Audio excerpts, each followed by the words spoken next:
Hey guys, this is the all-new Audi RS5 and it marks a really important time for Audi because for the first time ever, this RS5 is a high-performance plug-in hybrid.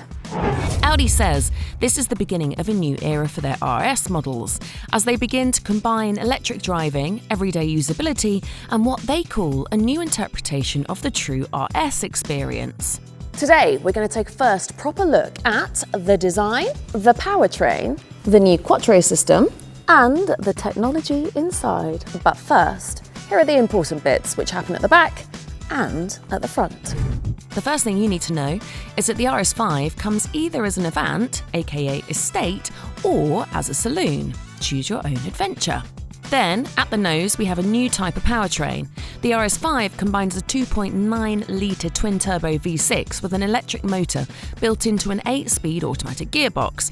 It's a fairly similar setup to what we've seen in Bentleys, Porsches and other VW Group products. Here, the petrol engine produces a very healthy 510 horsepower and the electric motor adds another 177. Combined, Audi says the total output makes it up to 639 horsepower and 825 newton meters of torque. Remember, you can't simply add the output of the engine with the output of the electrical motor together because of various limiting factors that affect all plug-in hybrid models. 0 to 62 miles an hour? 3.6 seconds. With the optional Audi Sport package, top speed rises to 177 miles per hour. So it's very quick, quicker than the old petrol version. And Audi say that because it's a plug-in hybrid model, it can be driven on electric power alone, which is really good for a thing called efficiency, apparently. Now, it's not often that you hear the words RS and efficiency in one sentence. Oh, how times have changed.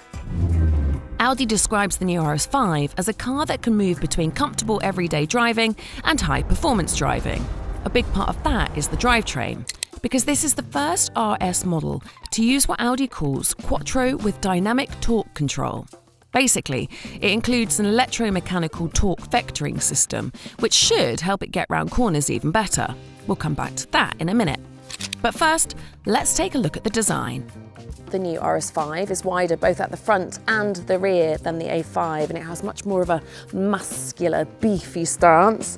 I rather like this three-dimensional single frame grille with this honeycomb pattern and these large air vents to the side that are controlling the airflow over the wheels. Then you've got these very cool matrix LED headlights with a dark finish and have a customizable signature, currently as a checkered flag, which is a nice sporty touch. At the side, the wheel arches are a reference to the original Audi Quattro, sled and menacing. The wheels are 21 inches in size and fitted with RS-specific tyres to give you added grip in comparison to the standard A5. Brakes are either steel or carbon ceramic. As for the rear, now the good news is that you have a choice. You can either have it as a sedan or as an Avant, like we have here in this progressive red, which I love.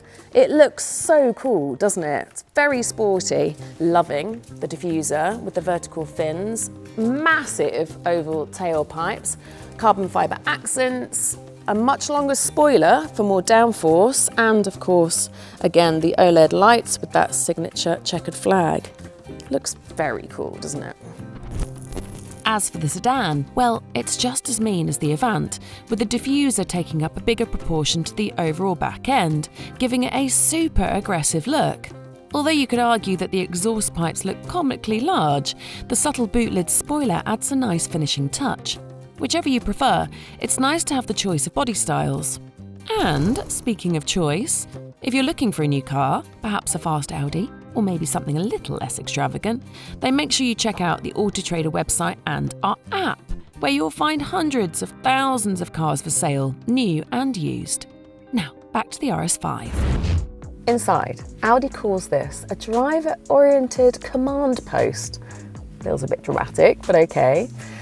On the dash, you have this large panoramic MMI screen, which is divided into a 10-inch driver's display and a 14.5-inch OLED touch screen in the centre, which is very fancy and it's full of amazing technology. And you need to watch our A6 review to find out a little bit more information. There's also a 10.9-inch passenger display, so your passenger can watch movies, they can help you choose a radio station, they can help you with destinations, but mostly it's just for showing off. As for the cabin itself, Audi offers a choice of interior design themes, with different materials and colour coordination for items like the seatbelts and RS logos on the floor mats. Expect sport seats with honeycomb quilting, electrically adjusted of course, with a massage feature. You can get your leather in red or grey, and the leather-free option uses cascade cloth and Dynamica microfiber, made partly from recycled materials. The steering wheel is very cool. Not only does it look good, but it feels good too.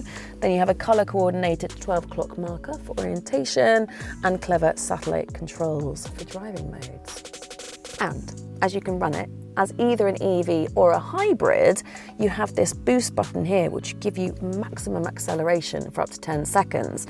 You can even push this button when it's in electric mode, and it will ignite the petrol engine, open the valves, and then you have 639 horsepower at your fingertips. The RS5 also offers RS-specific drive select modes, including RS Sport and RS Torque Rear.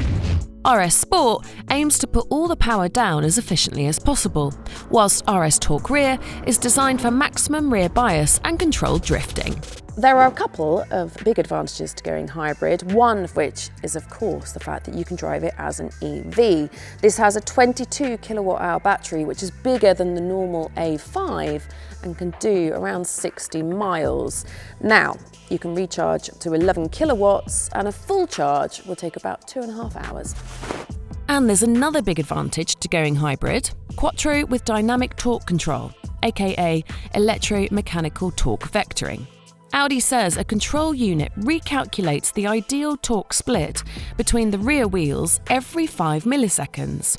And it can deploy torque differences of up to 2,000 Newton meters between the rear wheels in as little as 15 milliseconds, helping the car to turn. Audi says this system is designed to improve agility, stability and traction in a wide range of driving situations. Right. Pricing and timing. Now, Audi say that in Germany, you can buy the sedan for just over 106,000 euros and the Avant for just under 108,000 euros, and you can order one about now, with deliveries around the start of summer. Excited? You should be. I mean, this is basically a baby RS6 with more power, more efficiency, and it's cheaper. Seems too good to be true? Well, we'll find out when we get behind the wheel. Stay tuned.